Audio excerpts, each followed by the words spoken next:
की हालचाल भाइयों और उनके बहनों। उम्मीद है तुम सब बढ़िया ही होते होगे। आज का हमारा video class 10 political science chapter 2 federalism के बारे में है। और यार तुम लोगों को तो पता ही है हमारे पढ़ने का तरीका क्या है। हमें स्मार्ट वर्क करना ज्यादा पसंद है रादर देन हार्ड वर्क। तो आओ यारो करते हैं इस चैप्टर को डिकोड ऐसे जैसे हम वो लियोनार्डो दा विंची के परपोते। तो सबसे पहला सवाल कि फेडरलिज्म है क्या। तो देखो फेडरलिज्म कुछ नहीं है, फेडरलिज्म है बवासीर। अब देखो यार मतलब फेडरलिज्म एक ऐसा सिस्टम ऑफ गवर्नमेंट है जहाँ ना पावर को यार बांट दिया जाता है स्टेट गवर्नमेंट, सेंट्रल गवर्नमेंट और लोकल गवर्नमेंट के बीच। और जिसका यार बेस्ट एग्जांपल तो हमारा इंडिया ही है।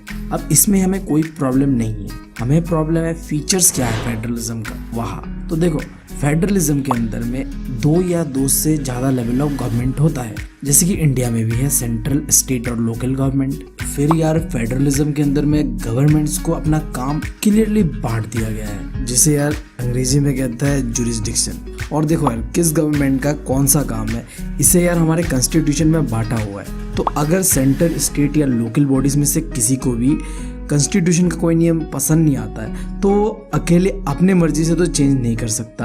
और यार सबसे इम्पोर्टेंट फेडरल सिस्टम का मेन ऑब्जेक्टिव है कि कंट्री के अंदर में यूनिटी और जो रीजनल डाइवर्सिटी है वो मेंटेन रहे। अब जैसे यार किसी भी मूवी में हीरो के साथ साथ विलेन का होना भी बहुत जरूरी है, तो यार हमारे यहाँ भी फेडरल गवर्नमेंट को टक्कर देने आता है यूनिटरी गवर्नमेंट। अब इन दोनों के बीच का डिफरेंस है। तो यार यूनिटरी गवर्नमेंट में सिर्फ और सिर्फ एक तरह का गवर्नमेंट होता है और वही फेडरल गवर्नमेंट में 2 या 2 से ज़्यादा भी गवर्नमेंट होते हैं। और अगर हम पावर का बात करें तो यूनिटरी गवर्नमेंट में पावर पूरी तरीके से सेंटर के हाथ में होता है और फेडरल गवर्नमेंट में हम सेंटर को तो पावर दे दी है, साथ साथ हम स्टेट और लोकल गवर्नमेंट को भी उनका अपना पावर देते हैं। और हम एग्जाम्पल की बात करें तो यूनिटरी गवर्नमेंट का बेस्ट एग्जाम्पल है इंग्लैंड एंड फ्रांस और फेडरल गवर्नमेंट का बेस्ट एग्जांपल है इंडिया एंड यूएसए। ये सब तो ठीक है बीबी, बट यार अचानक से तुमने फेडरलिज्म से फेडरल गवर्नमेंट पे कूद दिए, ये बात मुझे हजम नहीं हुआ। अरे यार हजम नहीं होने वाला बात ही क्या है। दुनिया में जितने भी गवर्नमेंट्स हैं जो फेडरलिज्म का आइडिया को फॉलो करते हैं उसे ही कहते हैं फेडरल गवर्नमेंट। और हमारा इंडिया भी फेडरल गवर्नमेंट है क्योंकि यार हमने भी फेडरलिज्म का आइडिया को फॉलो किया है। इतनी सिंपल सी बात है।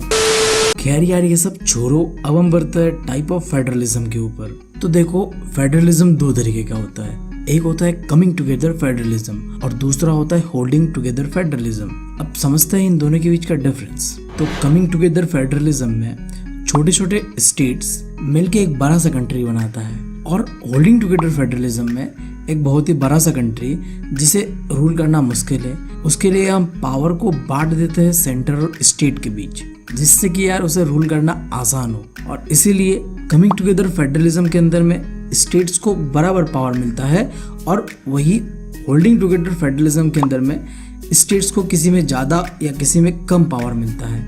जैसे कि यार जम्मू एंड कश्मीर को इंडिया के अंदर में एक लंबे समय तक काफ़ी स्पेशल पावर मिलता था दूसरे स्टेट्स के मुकाबले, और उसके बाद कमिंग टुगेदर फेडरलिज्म में सेंटर और स्टेट गवर्नमेंट के पास पावर जो होता है बराबर होता है। और वही होल्डिंग टुगेदर फेडरलिज्म में सेंटर के पास पावर ज़्यादा होता है। और अगर हम एग्जाम्पल की बात करें तो कमिंग टुगेदर फेडरलिज्म का बेस्ट एग्जाम्पल है यूएसए, स्विट्जरलैंड एंड ऑस्ट्रेलिया। और यार होल्डिंग टुगेदर फेडरलिज्म का बेस्ट एग्जाम्पल है इंडिया, बेल्जियम, स्पेन। अरे बीवी, कमिंग और होल्डिंग के नाम से मुझे याद आ रहा है अपने स्कूल के यार बाथरूम जाने वाले दिन। मतलब यार बाहर जाने का बहाना चाहिए था एक, और उसके बाद तो जब तक बेल नहीं मारता था उससे पहले तो आना ही नहीं है हमें। और अगर गलती से आ भी जाते थे तो यार टीचर पूछने लगेगा इतनी देर कहाँ लगाए। तो यार हमारा बहाना बहुत तगड़ा रहता था। मैम गए थे पानी पीने, बट यार नल जो है ना बहुत ही टाइट था,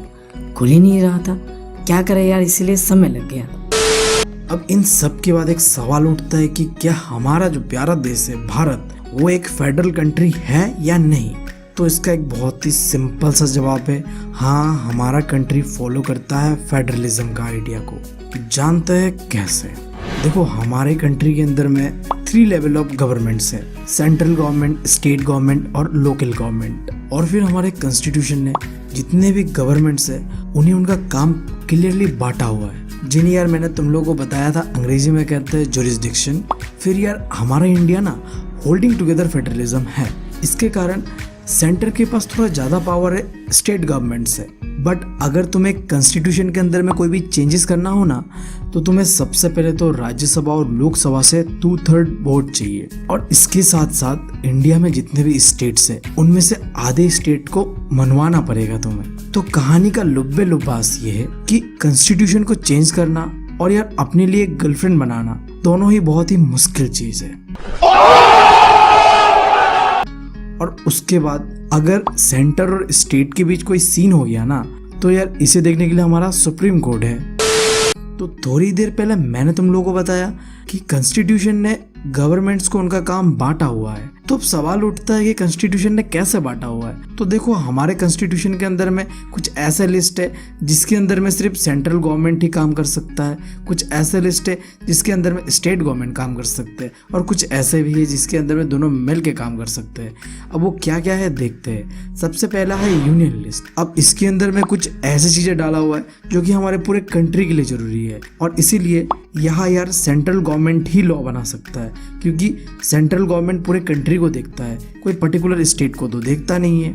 तो मैं अगर एग्जाम्पल की बात करूँ तो हमारा जो इंडिया का डिफेंस है और फॉरेन अफेयर्स या फिर जो हमारा करेंसी है, ये सारे ही एग्जाम्पल है। और फिर स्टेट लिस्ट, इसके अंदर में कुछ ऐसे चीज़ें डाला गया है जो कि सिर्फ और सिर्फ स्टेट्स के लिए ही मायने रखता है, और इसीलिए इनके ऊपर सिर्फ स्टेट गवर्नमेंट ही कानून बना सकता है। और मैं अगर एग्जाम्पल का बात करूँ तो एग्रीकल्चर, पुलिस और ट्रेड, ये सारे इसके एग्जाम्पल्स है। और अब देखो, एक तीसरा तरह का लिस्ट है जिन्हें हम कहते हैं कंकरेंट लिस्ट। अब इसके अंदर में ना ऐसे चीज़ें डाला हुआ है जो कि यार सेंटर और स्टेट दोनों को ही जरूरी पड़ता है, और इसीलिए यहाँ यार सेंटर और स्टेट मिलके कानून बनाता है। और मैं अगर एग्जाम्पल का बात करूँ तो एजुकेशन, मैरिज और एडॉप्शन। और यार इन तीनों के अलावा एक चौथा लिस्ट भी है जिन्हें हम कहते हैं रेसिड्यूरी लिस्ट। अब देखो, रेसिड्यूरी लिस्ट के अंदर में जो भी नए चीज़ें हैं जो कि इन तीनों लिस्ट में ही नहीं है, उन्हें यार इसमें डाल दिया गया है, और इसमें सिर्फ और सिर्फ सेंट्रल गवर्नमेंट ही कानून बना सकता है। और मैं अगर एग्जाम्पल का बात करूँ तो साइबर सिक्योरिटी और कंप्यूटर सॉफ्टवेयर और कई सारी चीज़ें।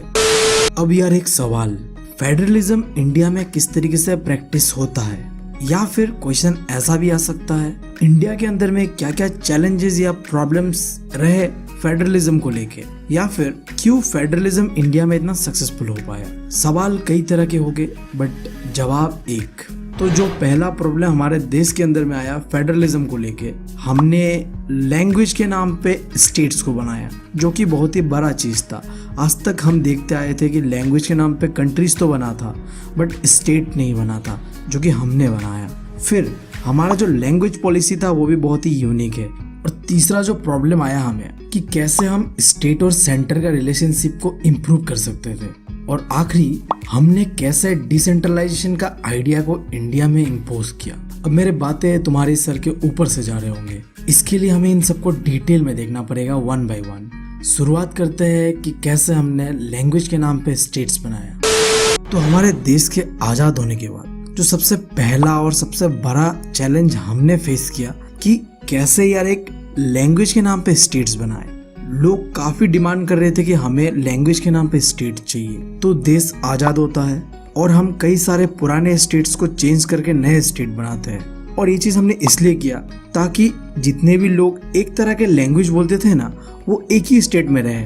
बट जब हम ऐसा कर रहे थे तो हमारे पॉलिटिशियंस को ये डर था कि इससे यार हमारे देश का जो यूनिटी है ये ना ख़त्म हो जाए। बट यार देखो, बात बहुत सिंपल सा था, इससे यार हमें फ़ायदा ही हुआ। हमारा देश का यूनिटी तो बढ़ा ही बढ़ा, एडमिनिस्ट्रेशन में भी बहुत हेल्प हुआ। तो चलो भाइयों, अब हम जान लेते हैं हमारा लैंग्वेज पॉलिसी कैसा था। तो मैंने तुम लोग को बताया है कि हम लोग का लैंग्वेज पॉलिसी काफ़ी यूनिक तो था ही।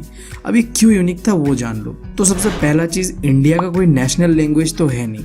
देखो, हमने हिंदी को नेशनल लैंग्वेज तो नहीं बनाया, बट हमने उसे ऑफिशियल लैंग्वेज बना दिया। और हिंदी के अलावा 22 लैंग्वेजेस को कॉन्स्टिट्यूशन के अंदर में शेड्यूल्ड लैंग्वेज का दर्जा दिया गया। अब इसका मतलब यह था कि हिंदी के अलावा इन लैंग्वेजेस को भी हमें इम्पोर्टेंस देना है। और फिर स्टेट्स को भी कह दिया गया कि भाई तुम अपना अपना ऑफिशियल लैंग्वेज चॉइस कर लो। जैसे कि यार देखो, हमारे आसाम में ना आसामीज हमारा ऑफिशियल लैंग्वेज है, और गवर्नमेंट का जो भी काम होगा ना उसके लिए ना इंग्लिश का ही हम यूज़ करेंगे, ऐसा इस लैंग्वेज पॉलिसी में कहा गया। तो कुल मिला के यही बात था, और कुछ बात तो था ही नहीं। अपना काम कर रहा। अब यार फेडरलिज्म के अंदर में हमने पढ़ा कि सेंटर और स्टेट के पास पावर जो है वो बराबर होना चाहिए। तो क्या इंडिया के अंदर में सच में सेंटर और स्टेट के बीच पावर बराबर है? इसे जानने के लिए हमें समझना पड़ेगा सेंटर और स्टेट का कैसा रिलेशनशिप था। तो इंडिया में काफी लंबे समय तक सिंगल पार्टी सिस्टम चलता था, जहां सेंटर और स्टेट में एक ही पार्टी रूल करता था।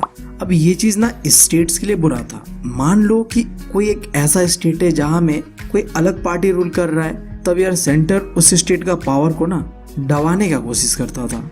बट ये सारी चीजें 1990 के बाद खत्म होता है, जब इंडिया में शुरू होता है एरा ऑफ कोलिजन।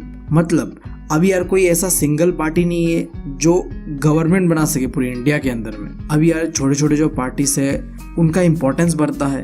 अब देखो इससे स्टार्ट होता है एक नया कल्चर का। अब हमें ना स्टेट गवर्नमेंट को भी देना पड़ेगा इज्जत। हमारी मम्मी को चाहिए फुल इज्जत। अब इसके बाद हम पहुंच चुके हैं इस चैप्टर का आखिरी टॉपिक, डिसेंट्रलाइजेशन ऑफ इंडिया। तो जब भी तुम्हारे कानों पे डिसेंट्रलाइजेशन नाम आए तो इससे समझ जाना, जब हम सेंटर और स्टेट्स का पावर को लेके लोकल गवर्नमेंट को देते हैं तो इसे ही कहता है डिसेंट्रलाइजेशन।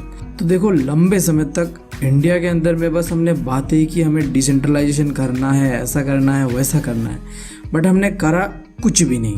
बट 1992 में हमने कई सारे स्टेप लिए जिससे कि हम इंडिया के अंदर में डिसेंट्रलाइजेशन को प्रॉपरली ला पाए। अब क्या क्या स्टेप लिया देखते हैं। तो सबसे पहले तो हमने कॉन्स्टिट्यूशनली मैंडेटरी कर दिया कि लोकल गवर्नमेंट का इलेक्शन को रेगुलरली करवाओ, क्योंकि इससे पहले तो रेगुलर इलेक्शन होता ही नहीं था इनका।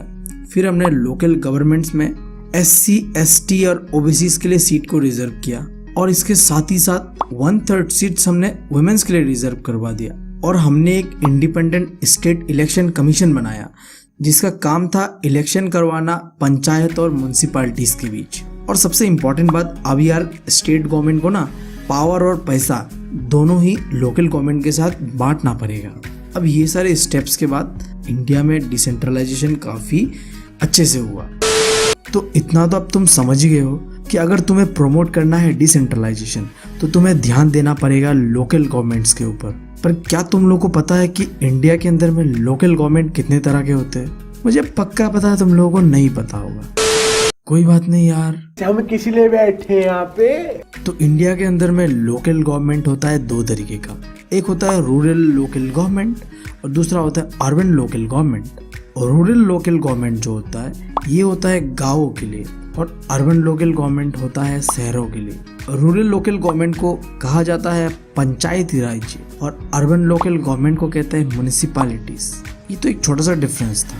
अब जान लो कि इनका स्ट्रक्चर कैसा होता है। तो सबसे पहले हम बात करते हैं रूरल लोकल गवर्नमेंट का। तो इसमें यार सबसे विलेज लेवल पे होता है ग्राम पंचायत, जिसका हेड होता है यार सरपंच। ये यार एकदम विलेज लेवल पे काम करता है। और जब कई सारे विलेजेस मिलके एक ग्रुप बनाता है या फिर तुम कह लो एक ब्लॉक बनाता है तो उसे हम कहते हैं पंचायत समिति।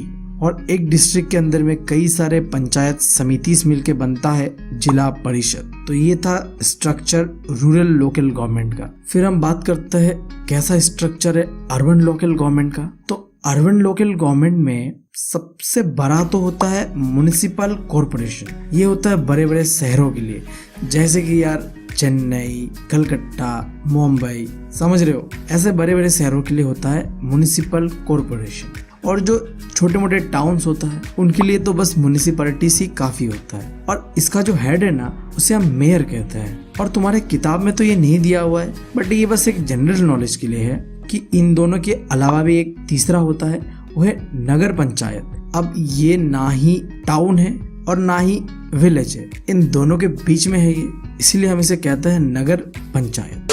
अगर तुम लोग नए हो तो सब्सक्राइब करो, वो जो लाल वाला बटन है उसके साथ सूर्य नमस्कार करो या फिर अनुलोम विलोम, मुझे नहीं पता, बस क्लिक हो जाना चाहिए। अब मैं भी जा रहा हूं, मुझे बच्चों को गाली सिखानी है। बाय।